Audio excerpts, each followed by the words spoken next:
on. Didn't come back. Come on. Okay, we were talking about the whole concept of mashalim, bringing ideas down to the level where we can grasp them. We have two mashalim, one of blowing, that Hashem blows the neshama into mankind, into the Jewish people in particular. And the second mashal is how a child is born from the primal thought, primeval thought, the level of thought even before thought. What is a thought before it is funk? Oh, here's Ariel. Good morning. This is Tehila's seat, so it's a very good seat. I'll come back. I know. Everyone's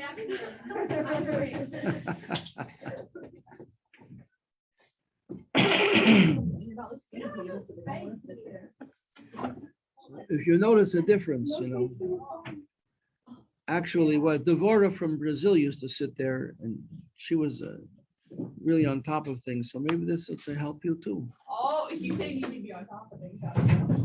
Yeah. Okay, we can leave the door a little bit open. Leave the door a little open so that people won't be shy to come in if they're late.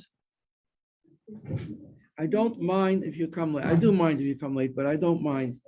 Better to come in late than not to come.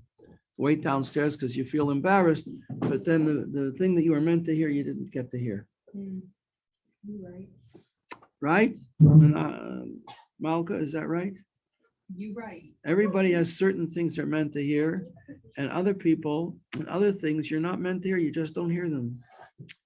Because they're not shayach, they're not pertinent to your neshama. So you don't hear it.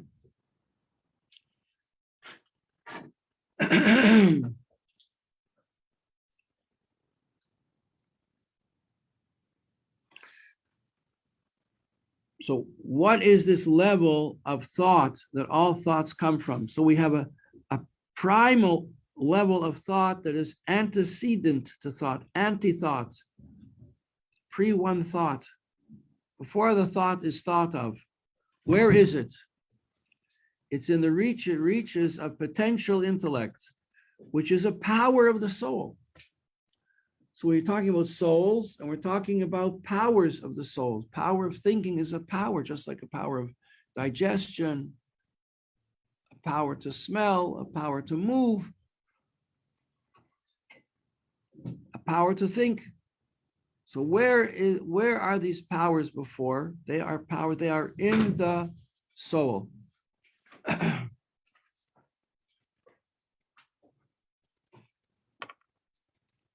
And just like these powers, where are they before the child is born? They're in the potential powers that the father is giving over to the child. Okay, page 54 now. After the gray box. I'm skipping this gray box because we'll come back to it. I want to move on.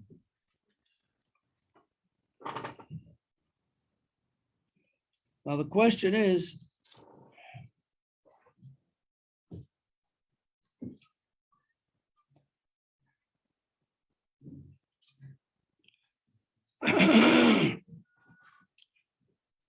we're extending this mashal, this analogy. Ariel, hand me the tissues, please. See, there's another person online here. I can't. Who are you? There, the third person online, wearing the blue cap with the polo player. Who is this? What's your name? She's there. I see her there. There's this person there online. It's Anna. That's Anna? Mm-hmm. Oh, hello, Anna. No, Anna's up here. Oh, no, that is, yeah, it's the same picture. Okay, yeah, that's Anna. Okay, good. So sorry for this digression. Anna. Where's her name? Anna.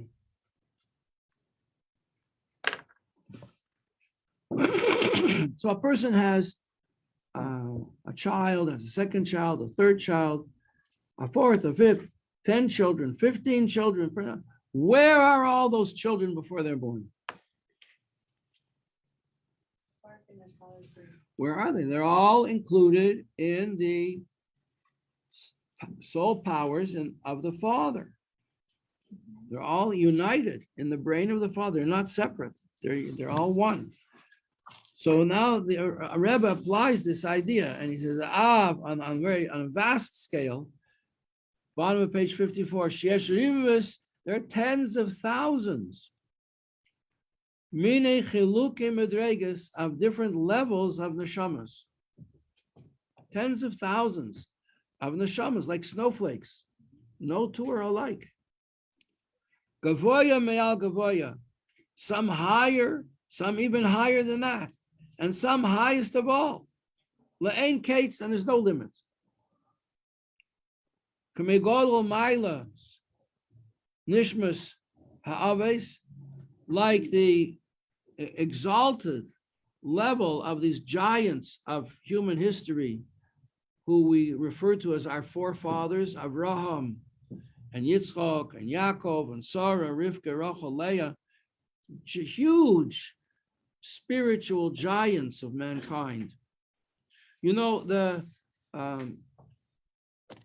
there's an outstanding philanthropist by the name of George Rohr. A lot of Chabad houses bear his name. He sponsors them. And he lives in the Upper West Side of Manhattan. And he and a doctor friend of his who treated the Rebbe, Dr. Rudolph, took care of Mrs. Pape too. We were fortunate to have him. They started a minyan in their shul for people who didn't know how to daven. And they came and they told the Rebbe that they had this minyan going in the basement of the shul, an old New York shul, you know, where the shul upstairs and in the basement there's another shul. They started in the basement for people who have no Jewish background. The Rebbe took exception to both aspects of this. He said, first of all, they don't belong in the basement. They're not second class Jews. Second of all, you can't say that they have no background. Listen carefully. The Rebbe said, they have to know, every person who comes has to know that he or she is a child, a grandchild, a great-grandchild of Avraham, Yitzchak, Ben Yaakov, Sarah, Rivka, Rachel, Leah. They have the most distinguished background. Important, very important thing. We have to take it all to heart. That's how the Rebbe looks at us, all of us. Okay, so level upon level, higher and higher, including, for example, last line's page 54, the souls of the patriarchs and the matriarchs and Moshe Rabbeinu, which are far superior to the souls of our generations. Higher and higher, al nishmais doreseinu egla, much, much higher than the souls of our time. The Ikva Mashiach, what is Ikva Mashiach? So this week we're reading about Yaakov. Yaakov got his name because you've probably been keeping up with the Sedra about how Yaakov was born. That Yitzchak and Rivka didn't have children for 20 years. Well, the first 10 years she was young. She was only from 3 to the age of 13. From the age of 13, she could have had children, and she didn't. And she and her husband Yitzchak prayed mightily for children, and their prayers were answered. And she became pregnant with twins, but she was in a lot of pain and a lot of discomfort, and not just a little bit. To the extent she said, if this is what it's all about, what did I need it for? And so she went to the Rebbe. The Rebbe was the son of Noah. Noah from Noah's Ark, the a survivor of the flood. He was a very holy person. He was the Rebbe. And his name was Shem. So she went to the Rebbe, whose name was Shem. That's why we're Semites. We come from him. And those opposed to who hate us are called anti-Semites. So she went to him, to the Rebbe Shem, and he told her this extraordinary prophecy that you have two nations, and they are struggling for control of the world. And they're already fighting with each other in your womb. And they became Esav and Yaakov. Now, who are you, young lady? I'm sorry, Zeitkin. Sora Zeitkin. Welcome. Have you learned Tanya before? Yes. I was here for the first week on Elul, I think. In Elul, you think? Yeah.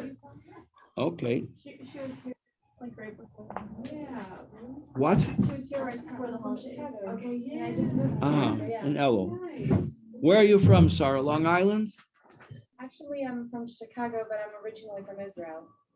So, You speak Hebrew? yes. That's an advantage. Is there here, give her a Tanya. And you've learned Tanya before. Yeah. Well, maybe you should be in Rabbi Majeski's class. But we want to mess up an opportunity to have you teach. Malka. Rabbi. That's not polite. Just say a bracha, baruch atah.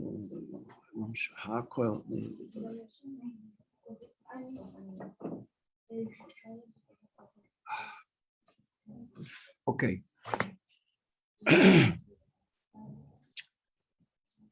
So when they were born, they were struggling for control from before they were born. That struggle continues to the present day. The first one born was Esav, and he was called Esav because the root of the word Esav is ready-made. He was born like a grown-up person, covered with hair, like an animal. And his brother Yaakov was struggling with him that he should be the firstborn. So he was holding on to his ankle, to his heel, so that he shouldn't get away. And the word for heel is akev.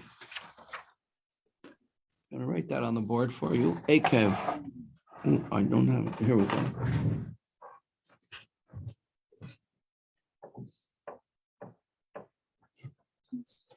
Akev.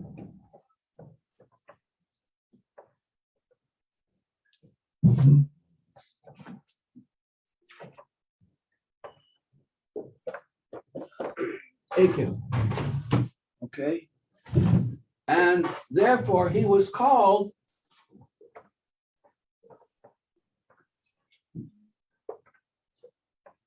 Yaakov. And the word Akev means a heel.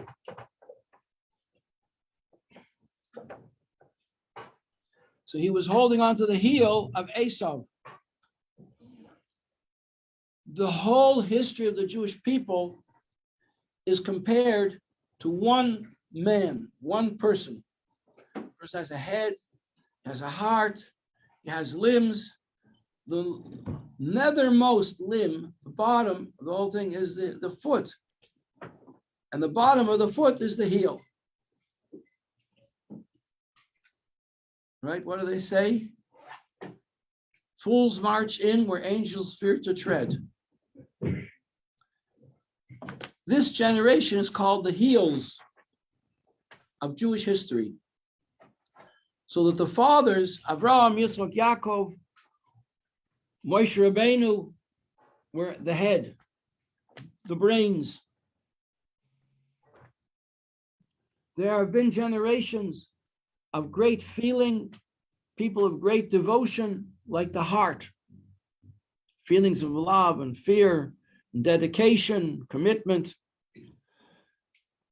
We are an orphan generation in more ways than one. We are orphaned because so many of our people recently were killed in their millions. And we are orphaned because great leaders and scholars were eliminated amongst them.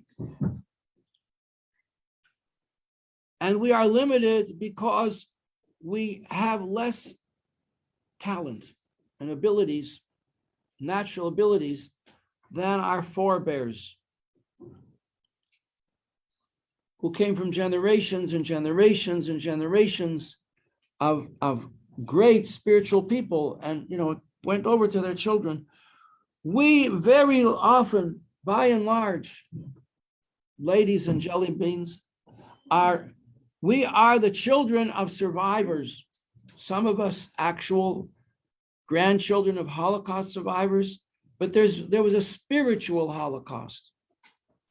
For instance, we have, just go to Brighton Beach, and you'll meet people there, the survivors of 70 years of atheism. Parents intimidated, afraid to give their children any education or any knowledge whatsoever of God or Judaism. And these are the children and grandchildren and great-grandchildren of 70 years of godlessness, of war on God that was fought in the Soviet Socialist Republic. They don't know anything. And not only there, people come to my house from Israel. They've never been at a Seder in their life. Can you imagine? I live in Israel. Of course I'm Jewish. They know nothing, zero. Never put on a pair of tefillin, never kept Shabbat, nothing. So in this whole structure of the Jewish, what do we call it, Jewish politic, the whole history of the whole Jewish people, if Avram and Yitzchak and Yaakov were the brains, we are in a generation that's the heels, because the heel has no feeling. If there's a very, very hot bath, sometimes the Hungarians, Jews from Hungary, they like a hot mikveh, like a boiling hot. You're 90, you're almost 100 degrees hot, every one of you here. If it gets to be 100 degrees out, you're, whoa, boiling. If you go into a bath, a nice hot bath, 105 degrees, it's a little bit warmer than you, not much. Feels just right. 110, whoa, it's getting a little too hot. 115 is burning. 120 is dangerous. You get burns. They call it scalding, right? So the Hungarians, they like that. They love a boiling hot mikveh. You can't get into it, but they do. They go into it. Well, if you come to a boiling hot mikveh like that, you don't jump in head first. No way. You touch it with your hand. Eventually, you put your foot in, because your foot has less feeling. So that this generation is called the heels. We don't have the brains of our ancestors. I had an ancestor. He was one of those, actually an uncle, great uncle. He was one of those people that they told me about, people like that if you put a pin through the 60 volumes of the Talmud, he could tell you which word it went through on each page.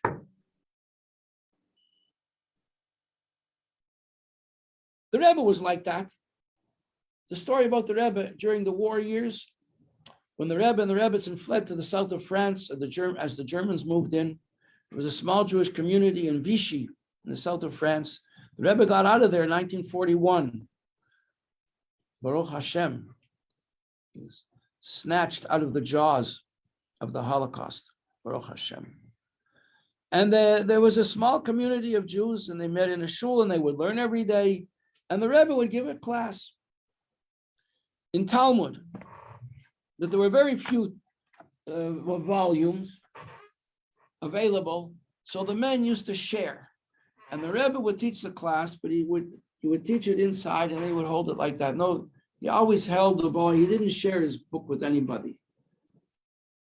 And he would teach it with all the commentaries, and he would keep it like that, close to him. Nobody could. One time the Rebbe went out and went to take a look. It was a different volume. He was holding it close like that nobody should see. He was saying the whole thing by heart.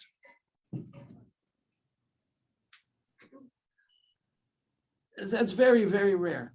So that's why this generation is called the heels, because we don't have the intellect of our ancestors. You see, if you scratch the surface, the theory of evolution is Darwin's theory was misinterpreted, popularized by a man named Huxley, grandfather of Aldous Huxley. And the idea was that we descended from apes. Gradually, human life came out of somewhere, and we came from apes. And it's really the opposite. It's quite the opposite. If you scratch the surface of a Jewish person, you'll find out that nowadays children are brought up, they don't know if they're male or female. If you fill in, someone told me at the Kickiness that the questionnaires they give out, you have to fill in male, female, them, other. And kids are being educated this way with absolute stupidity and a lack of values and knowledge of what's right and what's wrong. Scratch the surface, the grandparents were, upright Jews, members of the community. Maybe they belonged to a conservative or a temple or a reform. Maybe if they made it, those conservative reform temples, they usually don't get 4 generations. By the 5th generation, they met Chabad and they became observant, or they intermarried and they became not Jewish. Unfortunately, that's our American Holocaust. And before them, the parents before them were Shomer Shabbos, were Jews of integrity, God-fearing people. And keep on going back further, you find that they were learned. And go back further, they were Rabbanim. They were leaders. You go back further, they were scholars. Great scholars. The further back you go, the holier they are. Come down to us, we're like an orphan generation, orphaned because we've lost, our families were destroyed, and we've lost touch with the intellect of our people. That's what's extraordinary, is that here we are, children brought up with very little knowledge in our homes. I'm not casting any aspersions on anybody's home. That's just the fact of Jewish life today. And we're learning things that great scholars didn't learn. Secrets of the Torah. Why didn't they learn secrets of the Torah? My father-in-law was a very devout, pious person. He didn't learn this stuff. You know why? He didn't need it. He was Yireh Shamayim. He was brought up with the fear of God. From Morocco, my wife's father. He and his mother, my wife told me, she didn't say a sentence without the name of God on her lips. Every single sentence had the name of God in it. Everything. They didn't need Hasidus. We're in a generation where you have to awaken the depths of the soul in people, so we have to learn Hasidus. And the Alter Rebbe gave it to us. So this generation, therefore, is called the heels of the Jewish people. Now, the heel has an advantage, like I said. Fools march in where angels fear to tread. You can't go into the hot mikveh head first. You go in feet first. And the foot cools it off a little bit for the rest of the body to follow. So we are in the generation called the heels. And the heels have an advantage that the heels are more prone to the quality of self-sacrifice, commitment, total commitment, because they don't have the intellect. Because we don't have the intellect, we're more ready to give up our lives for what we believe in. So therefore, our generation is called the heels of Moshiach. The footsteps of Moshiach. You can hear the footsteps coming. You can hear Moshiach is on the way. And you see it right here in this class. I had a friend. He was in the Russian army. He came with his family here when it was possible for them to leave.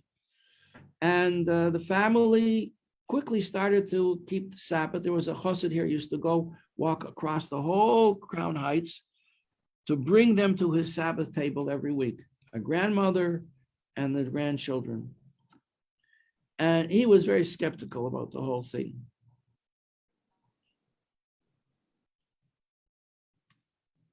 And finally, it's a different story. I'm not going to tell you the whole story now. But one time, after he sort of at first he refused to keep Shabbos. And then he started to go with this chassid for the Shabbos meal. And then one time he said, I hear a lot here about miracles. I don't see any miracles, he said. What's all this talk about miracles? So the chassid said to him, you want to see a miracle? He said, yes, I want to see a miracle. He said, turn around. What do you see? He turned around. There was a mirror. He says, you are the miracle. That you're here keeping Shabbos, that's a miracle. So that's what our generation is. Ikvasir the Mashiach means the heels of Mashiach. The generation, that's the generation of the heel, is a generation that's going to bring Mashiach, that's going to welcome Mashiach. We are the generation of Mashiach. We are the last, Rebbe was fond of saying in the later years, we are the last generation of exile. We are the first generation of the redemption. So that's page 55. There's the phrase. The period preceding the coming of Mashiach is called the heels, the footsteps of Mashiach. Why are we called that? Because we are Heim Shem Bechinas Akavayim Mamish. We are really the heels compared to the brains and the head of the Jewish people, which is the fathers and the mothers of the 3,500, 4,000 years ago. Okay, so that's one level of understanding the whole history of Jewish people from the head to foot as one complete body in which every Jew has a place. Just take a sip. Now we're going to go to level number 2, page 55 in the middle. Similarly, in every generation, we have the same structure. In every generation, we're going to find the same thing. In every generation, there's going to be the heads of the generation, and there's going to be certain people of greater feeling, and there's going to be the run-of-the-mill regular people. In every generation, yes, Roshei Alpha Yisrael, we have the heads of the 10,000s of Jewish people, of the thousands, heads of thousands, like the heads of the tribes that we read about. When the Jews left Egypt, there were 12 tribes, and each tribe had a prince. Princes were the heads of the tribe. Now, your head controls and feels every limb in your body and sends life to every limb in your body, right? You stub your toe, you feel it in your brain immediately. Your finger hurts you, your brain feels it.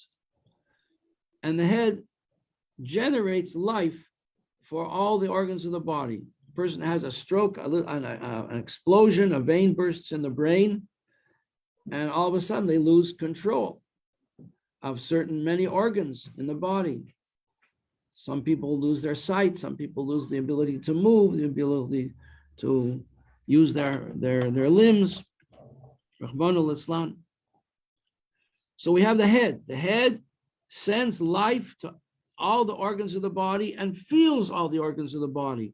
So we see by the Rebbe that the Rebbe could feel if a person was in pain and was crying out for spiritual help, they didn't have to write to the Rebbe. The Rebbe somehow picked it up because the head feels what's going on with the whole body. I met a woman.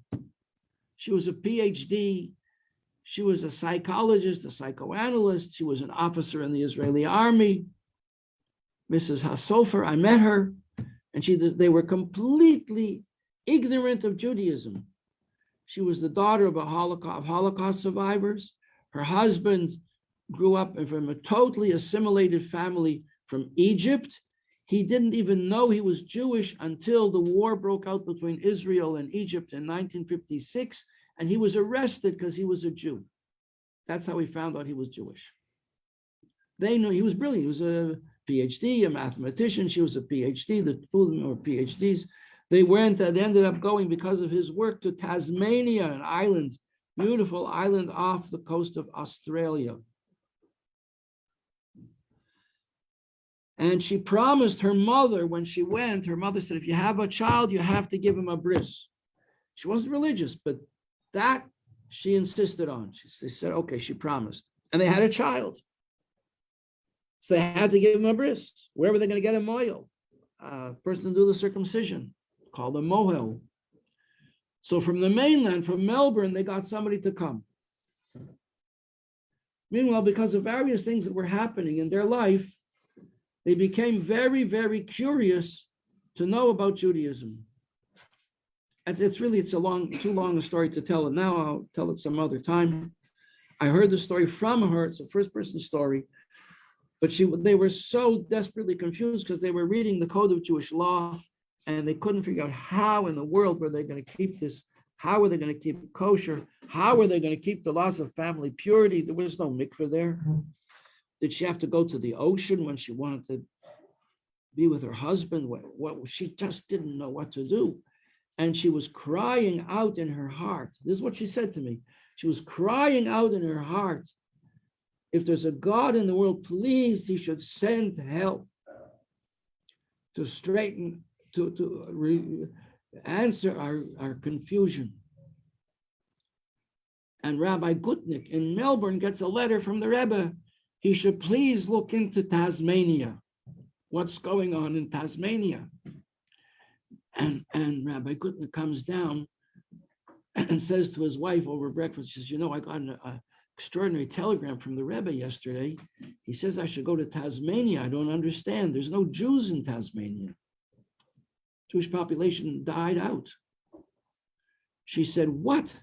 You got a telegram from the Rebbe and you're asking questions? I thought you were a chassid. So then he felt really bad. And he sent a letter to the congregation in Tasmania. He said, I'm going to come next Tuesday. And they were at the airport. When he got off the plane, they were there to greet him and say, Rabbi, you are going to save our lives. What? How did the Rebbe pick that up? How did he know? They didn't write him. Tasmania is the other side of the world because the brain feels what's going on in the whole body. You see? So there are those that they are the heads, the leaders of the multitudes, the tens of thousands of Israel. Shehem bechinas roish umoyach. These in every generation, just like you have the forefathers, the whole Jewish people, in every generation you have the leaders, the righteous leaders of the Jewish people who are a leader because they feel they're connected. They're connected by life living lines to every single person. And you girls here are the living proof. Because something got you here.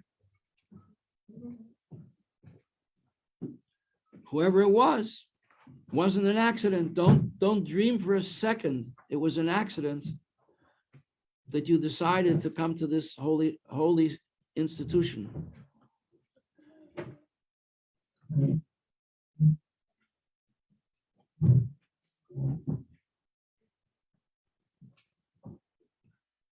So we have heads, and if we have heads, then obviously we have people who are like the heart of the generation, and we have people who are like the heels of the generation, like the story that I told you about my teacher on Erev Yom Kippur, as he walked by the ditch, this ditch digger, digging a ditch for a sewer in the main street of Stamford Hill, London, looks up and says, have a good fast, Rabbi.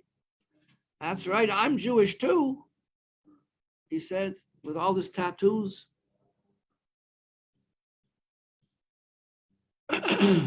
So they are the head and the brains by comparison with the Ameh Haaretz, with the Hamoin, with the masses, the Jewish masses. As Emma Lazarus wrote on the, you see it written on the Statue of Liberty. The masses yearning to be free. Only a Jewish person could write that line.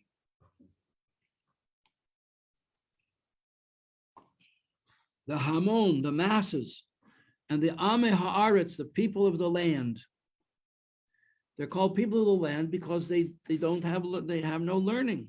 They don't have the brains. So that's in every generation. And now the third level, we have even in the soul itself, we have levels.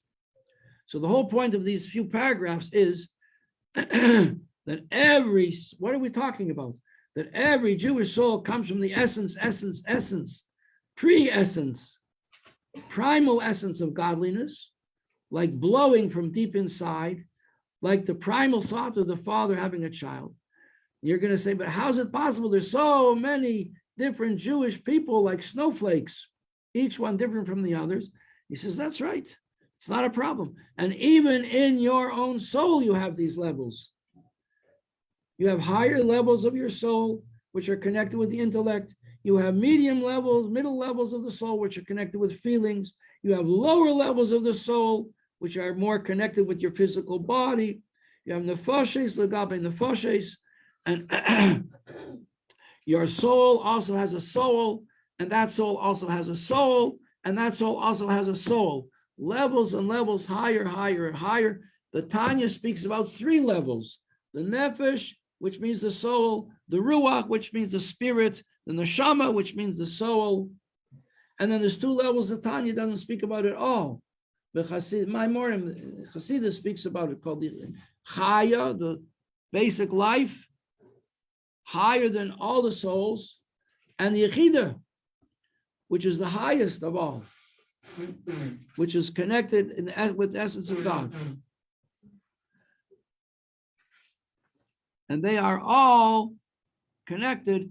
Okay, we'll come back. We'll continue from here tomorrow with the highest level of godliness, just like all the children are connected with the highest levels of thought of the same Father. Thank you very much. Thank you, Rabbi. Thank you. You're welcome. Come again. 8:30 tomorrow, same time, same station.